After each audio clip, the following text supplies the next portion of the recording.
Assalamu alaikum students. Today once again we are going to talk about the English kings. So far in this lecture series we have covered uh, the kings, the different kings that started from William the Conqueror, and so far we have covered Edward the third. आज के lecture में हमने Edward the third को फिर से once again हमने इसको discuss करना है और उसके साथ साथ एडवर्ड द थर्ड के बाद जो उसकी जो नेक्स्ट किंग आता है, जो नेक्स्ट किंग्स आते हैं उसके बारे में हमने डिस्कशंस करनी है। सो हमें पता है कि Edward the first Edward the third, उसको पावर मिलती है 1327 में और एंड भी उसका 1377 में हो जाता है। तो एडवर्ड द थर्ड वो इंसान था जिसने अपनी माँ को प्रिजन में डाल दिया था and he fought the lover of his mother and killed him in the war.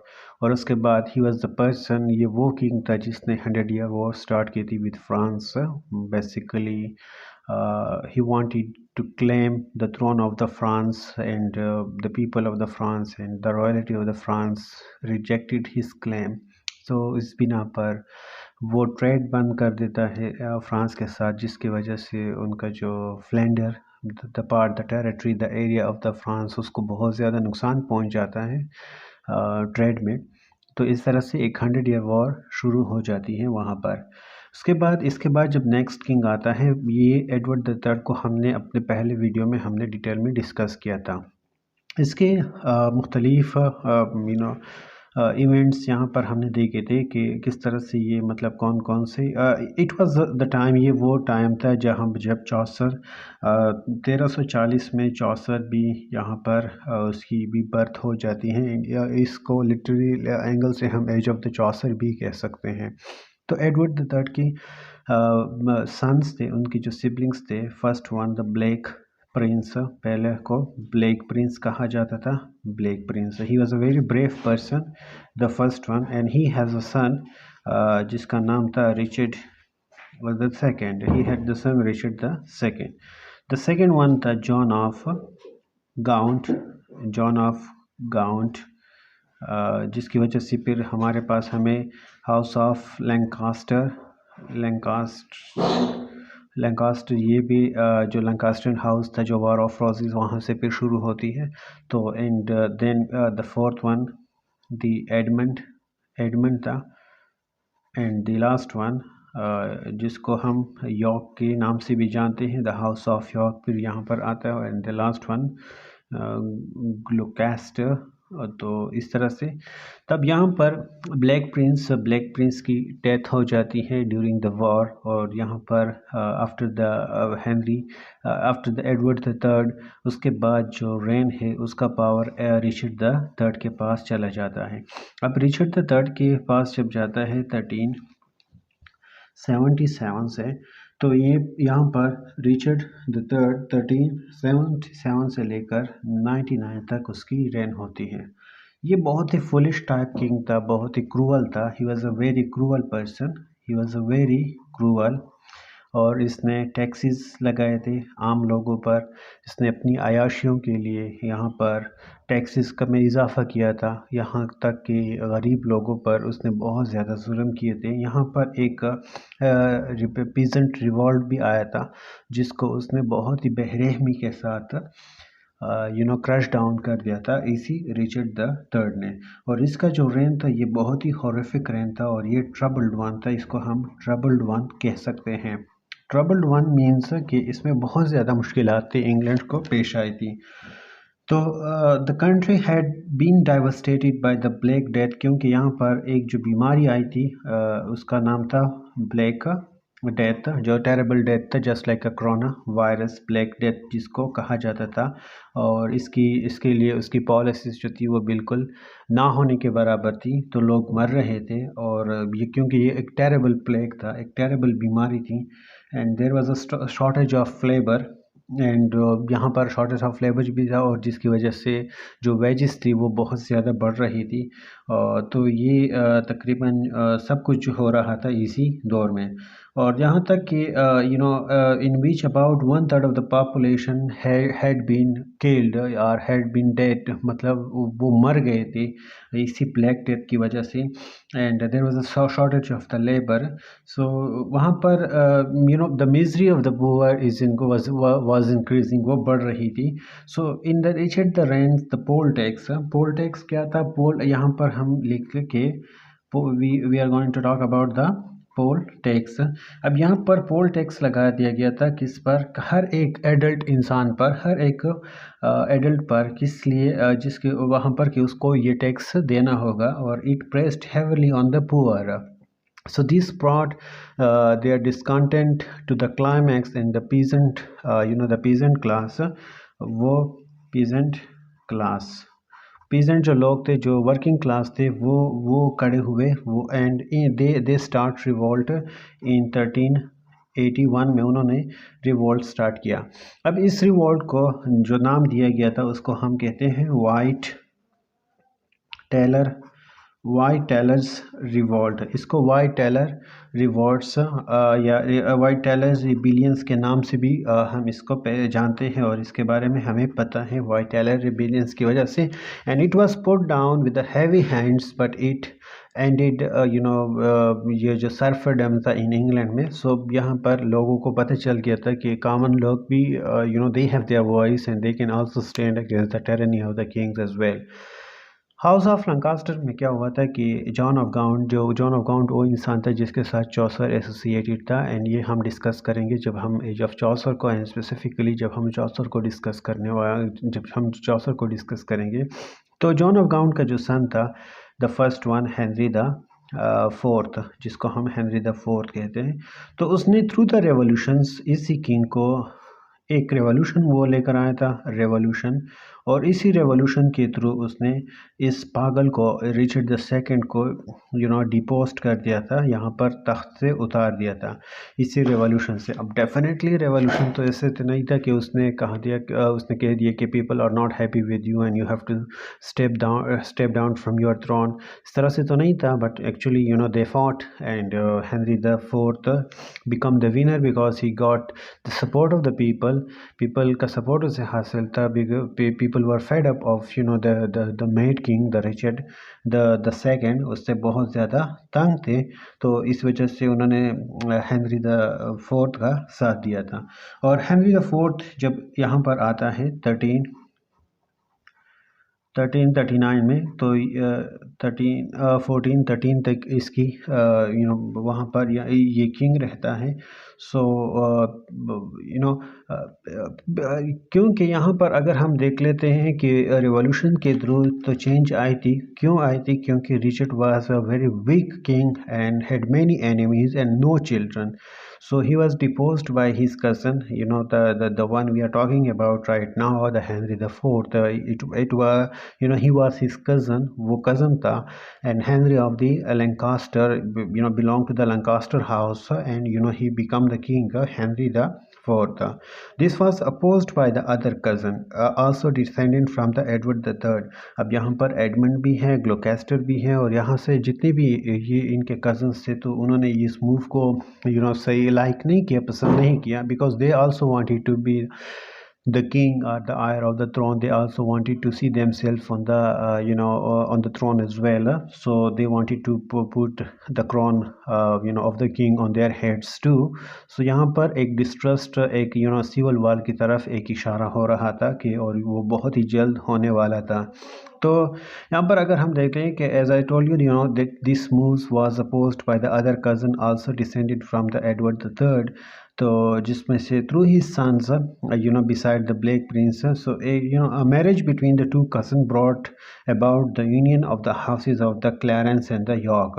यहाँ पर हम आगे देखेंगे कि किस तरह से ये जो लैंकास्टर था एंड यॉर्क के दरमियान जो टेंशन चल रही थी, जिसकी वजह से वॉर ऑफ रोजेस हो रहा था, तो ये किस तरह से सॉल्व हुआ, ये एक मैरिज के थ्रू सॉल्व हो जाता है।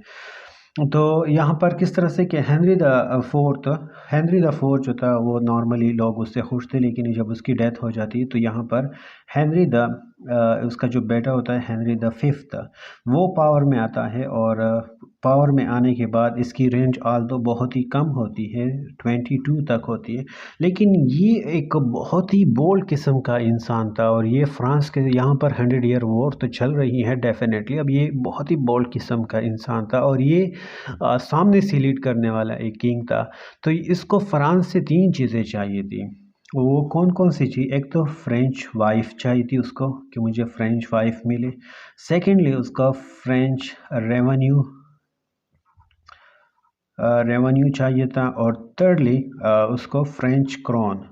तो ये 3 चीज़ें उसको फ्रांस से नीडेड थी और उसको हर हाल में ये 3 चीज़ें हासिल करनी थी। तो उसने क्या किया कि उसने डिफरेंट बैटल्स को इनिशिएट किया and he fought well against the France and ultimately France जो था वो सकम कर गया था। इसके सामने घुटने टेक दिया था उसने हेनरी द फिफ्थ के सामने and they accepted the demand of the Henry the fifth. लेकिन अनफॉर्चुनेटली जब यहाँ पर उसकी जो डेथ होती है 1422 में, अनफॉर्चुनेट क्योंकि ये ज़्यादा देर तक इन सारी चीज़ों को इंजॉय नहीं करता। जो सबसे अहम इम्पोर्टेंट जो बैटल थी जिसकी वजह से हेनरी द एट को उसको हम बैटल ऑफ एशियन कॉर्ड के नाम से, बैटल ऑफ एशियन कॉर्ड, और ये वो बैटल था जो तकरीबन 1415 में हुआ था, जिसकी वजह से फ्रांस को ये सब कुछ एक्सेप्ट करना पड़ा। लेकिन यहाँ पर हेनरी द फिफ्थ के बाद जब उसका बेटा आता है हेनरी द सिक्स्थ, अब अगेन ये भी एक कमज़ोर किस्म का पुअर किस्म का इंसान था। और इसका करेक्टर जो था himself he was a saintly person. वो इसके करेक्टर में अगर हम खुद करेक्टर को देख लेते हैं तो he was a kind of a saintly person, एक अच्छा इंसान था लेकिन कमज़ोर था। असेंबली के साथ ये बहुत ही कमज़ोर इंसान था, वीक इंसान था। And was a weak king and subject to feat of insanity. So the loss of the English possession in the France had made the House of Lancaster unpopular. क्योंकि यहाँ पर एक लेडी होती है जिसको, एक पीजेंट गर्ल होती है जिसको जॉन ऑफ एरिक कहा जाता है, एरेस्ट कहा जाता था, जिसका ताल्लुक फ्रांस से था। और इसने प्लॉटिंग की और इसने प्लानिंग की और इसी प्लानिंग की वजह से हेनरी द फिफ्थ ने जो टेरिटरीज, जो चीज़ें पोजीशन हासिल की थी फ्रांस से, वो दोबारा से फ्रांस को दोबारा से मिल गई। हालांकि जॉन ऑफ एरिक को दोबारा इंग्लैंड के हवाले कर दिया गया था और वहाँ पर इंग्लैंड में उसको ज़िंदा जला दिया गया था एज अ विच क्राफ्ट की, यही शी वॉज अ विच, इसको इस तरह से कंसिडर किया गया था। तो हेनरी द सिक्स में, हेनरी द सिक्स का जो रेन होता है वो 42 से लेकर 61 तक होता है। लेकिन ये बहुत ही कमज़ोर किस्म का किंग होता है, बहुत ही वीक होता है। और जहाँ जब फ्रांस को अपनी चीज़ें दोबारा मिल जाती हैं तो जो लंकास्टर, हाउस ऑफ लंकास्टर होता है वो इंग्लैंड में अनपॉपुलर हो जाते हैं और लोगों का जो रूह होता है वो किसकी तरफ, हाउस ऑफ यॉर्क की तरफ चला जाता है। They become very unpopular. यहाँ पर हम लिख सकते हैं कि they become very unpopular and the people were looking toward the house of York, क्योंकि उस टाइम जो था वो हाउस ऑफ यॉर्क बहुत ही ज़्यादा पॉपुलर हो रहे थे। So Henry the sixth was deposed by the Yorkist become a king. यहाँ पर अगर हम थोड़ा सा इसको और से डिटेल कर ले तो यहाँ पर इसकी लाइन में हमारे पास एक रिचर्ड, जिसको लॉर्ड चांसलर भी कहा जाता था, Lord chancellor of the king. यहाँ पर ताल्लुकात तो बेहतर हुए थे between the house of York and house of Lancaster. और ये गवर्नर लॉर्ड चांसलर भी था और एडवाइज़र भी था, adviser of the Henry the sixth. और हेनरी द सिक्स्थ की जो वाइफ थी मैग्रेट उसकी वाइफ थी और उसने एक प्लॉटिंग के ज़रिए रिचर्ड जो जर्नल था हेनरी द सिक्स्थ का, उसको मरवा दिया था। अब यहाँ पर इसका जो बेटा था रिचर्ड का, जिसका नाम था हमारे पास एडवर्ड द फोर्थ, जिसका नाम है हमारे पास एडवर्ड द फोर्थ, उसको वो क्या कर लेता है कि वो डिपोस्ट कर लेता है हेनरी द सिक्स्थ को हटा देता है और खुद पावर वो खुद पावर में आ जाता है। सो उसकी जो रेनिंग होती है 61 से 61 से शुरू होती है और तकरीबन 83 तक जाती है, 83 तक। अब यहाँ पर क्या होता है कि हेनरी द सिक्स को मार नहीं दिया जाता, उसको ही was not killed but he was dethrone from the throne, तो उसको हटा दिया जाता है यहाँ से। कुछ वक्त के लिए हेनरी द सिक्स दोबारा से भी थ्रोन पर आ जाता है, लेकिन it was a very brief time, और उसके बाद हेनरी द सिक्स दोबारा से आ जाता है। लेकिन उसके बाद फिर से एडवर्ड का जो बेटा होता है, एडवर्ड द फिफ्थ, जो एडवर्ड जिसको हम एडवर्ड द फिफ्थ कहते हैं, जो तकरीबन अप्रैल 83 से लेकर तकरीबन जून 83 तक, बहुत ही कम, तकरीबन कुछ दिनों के लिए वो किंग बन जाता है। और दोबारा से क्योंकि यहाँ पर उसका अंकल एडवर्ड द फोर्थ का भाई होता है, जिसको हम रिचर्ड द थर्ड के नाम से जानते हैं, और रिचर्ड द थर्ड जो होता है वो भी रिचर्ड द सेकंड की तरह इंतहाई मैड किंग होता है, और ये अपने भाई के जो उसके जो बेटे होते हैं उसको मरवा देता है, क्योंकि ही हैड 2 सन्स, उसको मरवा देता है, और ये बहुत ही ज़्यादा एक टेरिफिक मोमेंट होता है। तो रिचर्ड का यंगर ब्रदर जो होता है, एडवर्ड द फोर्थ का जो यंगर ब्रदर होता है रिचर्ड, उसको भी were murdered in the Tower of London by their uncle Richard of the Gloucester. यहाँ पर ग्लोकेस्टर से ये रिचर्ड आ जाता है, और इसके भाई को और इसके बेटों को, ये जो रिचर्ड था इसका ताल्लुक ग्लोकेस्टर से था, तो ये मरवा देता है, और इसके खुद यहाँ पर थ्रोन पर आके बैठ जाता है। तो यहाँ पर इसकी जो रेनिंग होती है ये 83 से लेकर 85 तक आ जाती है। अब यहाँ पर इसकी जो एक डॉटर होती है, जो कहा जाता है कि इसकी इलिसिट चाइल्ड थी, तो they murdered the two little princes and it horrified the England and the people relied यहाँ पर अगर हम कहते हैं कि यहाँ पर दोबारा से, अब यहाँ पर ये तो नहीं रहता, इसके जो बच्चे होते हैं, इसका जो भाई होता है, इसको भी ये मरवा देता है, ये भी कज़न होता है इन लोगों का, मतलब ग्लोकेस्टर के फार्म की साइड से आता है। अब यहाँ पर इसकी एक बेटी होती है, और यहाँ पर लोग दोबारा से लंकास्टर की तरफ देखना शुरू कर देते हैं। अब लंकास्टर में यहाँ पर जो हेनरी द सेवंथ आता है, हेनरी द सेवंथ। अब यहाँ पर हेनरी द सेवंथ को, जिसको ट्यूडर भी कहा जाता है, ट्यूडर कहा जाता है, ये प्रॉब्लम को किस तरह से रिजॉल्व करता है? ये प्रॉब्लम को रिजॉल्व करता है मैरिज से। जो हाउस ऑफ यॉर्क की एडवर्ड द फोर्थ की बेटी से जो डॉटर होती है उससे ये शादी कर लेता है, और इसकी वजह से इन दोनों के दरमियान जो टेंशन होती है वो कम हो जाती है।